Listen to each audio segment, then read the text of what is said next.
কয়দিন ধরে ফুচকার আয়োজন চলছিল যে ফুচকা খাওয়া হবে। তো এইভাবে হচ্ছে যে অনেক ফুচকা বানাইতে গেলে তো অনেক কিছুর প্রয়োজন হয়। তো আমি হচ্ছে কয়েকদিন ধরে ফুচকা বানাইতে চাচ্ছিলাম। তো আজকে ফুচকা বানাই ফেললাম। এগুলো হচ্ছে আমার কেনা ফুচকা, মাত্র হচ্ছে তেলে দিয়ে হচ্ছে ভেজে নিচ্ছি।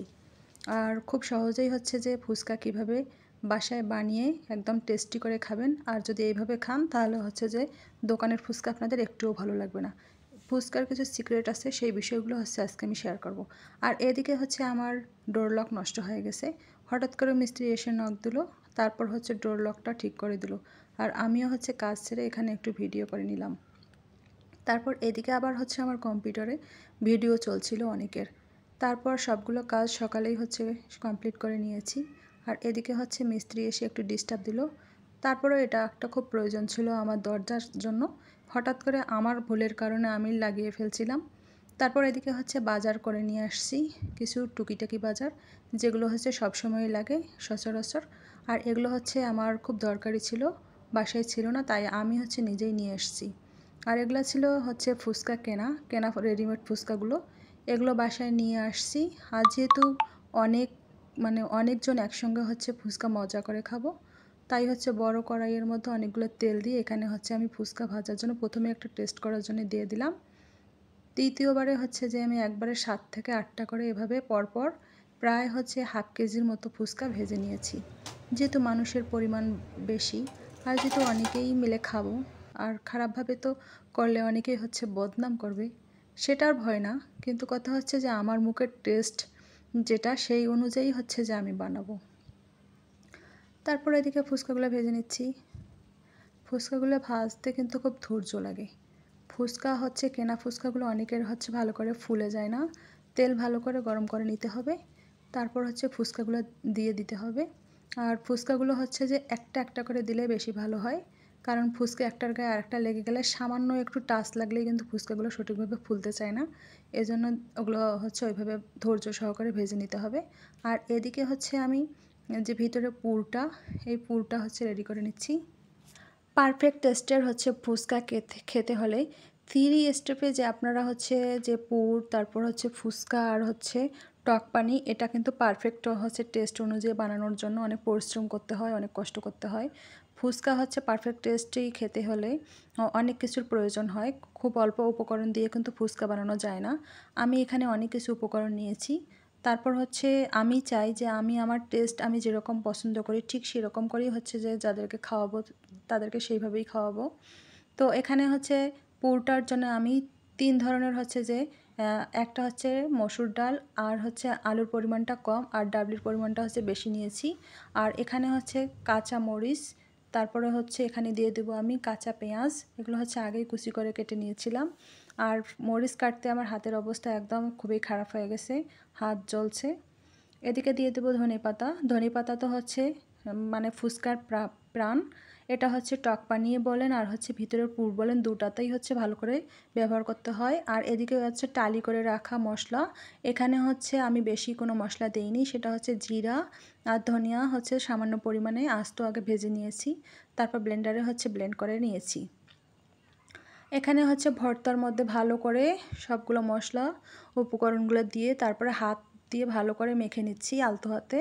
আর তার আগে হচ্ছে যে আমি যেগুলো হচ্ছে সিদ্ধ করে নিয়েছিলাম আলু, ডাবলি আর হচ্ছে ডাল, সেগুলো হচ্ছে আগেই আমি ভালো করে পিষে রেখেছিলাম। এখন আমি দেখলাম যে কীরকম লবণ হয়েছে কিনা আমার টেস্ট অনুযায়ী। আমি খুব একটা বেশি লবণ খাই না, বলতে গেলে আমার টেস্টটা সবার কাছে অনেক ভালো এবং হেলদি। তারপর এদিকে হচ্ছে আমি টক পানিটা রেডি করে নেওয়ার জন্য শুকনো মরিচ আধ ভাঙা করে নিব, এগুলো আমি ভেজে রেখেছিলাম। আর এখানে যে লবণটা ব্যবহার করছি সেটা হচ্ছে আগেই ভালো করে ভেজে রেখেছিলাম, লবণটা কয়েকটা মরিচ দিয়ে ভালো করে হচ্ছে গুঁড়ো করে রেখেছিলাম। তারপর এই যে টক পানির প্রাণ, সেটা হচ্ছে ধনেপাতা, এটা হচ্ছে দিয়ে কাঁচা মরিচ, শুট মরিচ, তারপর হচ্ছে ধনেপাতা, সব কিছুর ফ্লেভারের জন্য অন্যরকম একটা আসছে, যেটা হচ্ছে আমার জিভে একদমই পানি চলে আসছে। তারপরে এখানে দিয়ে দিলাম পানি। আর আমি যে এখানে তেঁতুলটা ব্যবহার করেছি সেটা হচ্ছে বাজার থেকে নিয়ে আসা। তারপর এখানে দিয়ে দিলাম হচ্ছে টালি করে রাখা গুঁড়ো মশলাগুলো। আপনারা যদি ফুচকা এভাবে বাসায় বানিয়ে খান তাহলে হচ্ছে যে তেঁতুলটা বাজার থেকে নিয়ে এসে সেটাকে হচ্ছে গরম পানিতে ভালো করে ফুটিয়ে নেবেন। অনেক সময় হচ্ছে তেঁতুলে ব্যাকটেরিয়া থাকে, যদিও তেঁতুল পচে যায় না, দীর্ঘদিন থাকে। তারপরে হচ্ছে যে আপনার পেট খারাপ হবে না, তখন খাবারটা হচ্ছে হেলদি হবে। এখন আমি ভালো করে সবগুলো উপকরণ এখানে মেখে নিচ্ছি পানি দিয়ে। যতটুকু হচ্ছে পানি আপনারা চান দিয়ে দিবেন। আমি খুব ঘন অথবা পাতলা কোনোটাই খাই না, মিডিয়াম পর্যায়ের। আর একটা সিক্রেট শেয়ার করছি আপনাদের মধ্যে, সেটা হচ্ছে টক পানিতে বেশি টেস্টি করে খাওয়ার জন্য এখানে হচ্ছে প্রাণ সস আপনারা চাইলে ইউজ করতে পারেন। আর চিনি তো মাস্ট বি লাগবে। তারপর এখানে ঝাল, টক, মিষ্টি, ধনেপাতা, কাঁচামরিচের যে একটা স্মেল আসছে যেটা বলার মতো নয়। এখন আমি সবগুলো উপকরণ চামচ দিয়ে ভালো করে এখানে হচ্ছে যে মিশিয়ে নিচ্ছি। তারপরে হচ্ছে চিনিগুলো এখানে পরিমাণ মতো দিয়ে দিলাম। আমি একটু টক ঝাল মিষ্টি হচ্ছে একটু লাভার। তারপর হচ্ছে এখানে ভালো করে এগুলো মিশিয়ে নিচ্ছি। আর হচ্ছে যারা আমার সঙ্গে ফুচকা খাবে তাদের মধ্যে হচ্ছে একজন আগেই আসছে, তো উনি হচ্ছে যে আমার বানানো দেখে অনেক প্রশংসা করছে, উনিও টেস্ট করছে, ওনার কাছে নাকি অনেক ভালো লাগছে। চিনি হচ্ছে আপনারা যেরকম খাবেন সেরকমটাই দিবেন। আমি হচ্ছে এখানে এমনভাবে হচ্ছে এই টক পানিটাকে মানে বানিয়েছি, টক ঝাল মিষ্টি কোনোটার জন্য কমতি না।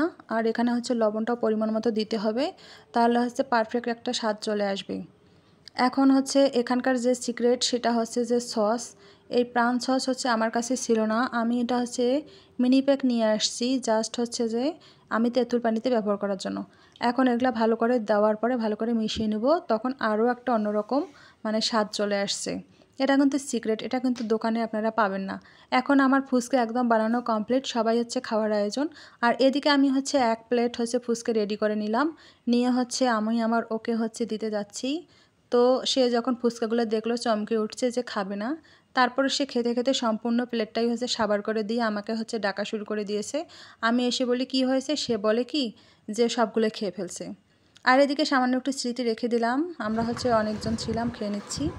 আর এদিকে হচ্ছে বাজার থেকে নিয়ে আসা জিনিসপত্রগুলো যেমন কাঁচামরিচ সবগুলো বাজার, এগুলো হচ্ছে যে আমি ফুচকা বানানোর মাঝখানে হচ্ছে গুছিয়ে রেখেছিলাম আর ওই কাজগুলো কমপ্লিট করে নিচ্ছিলাম।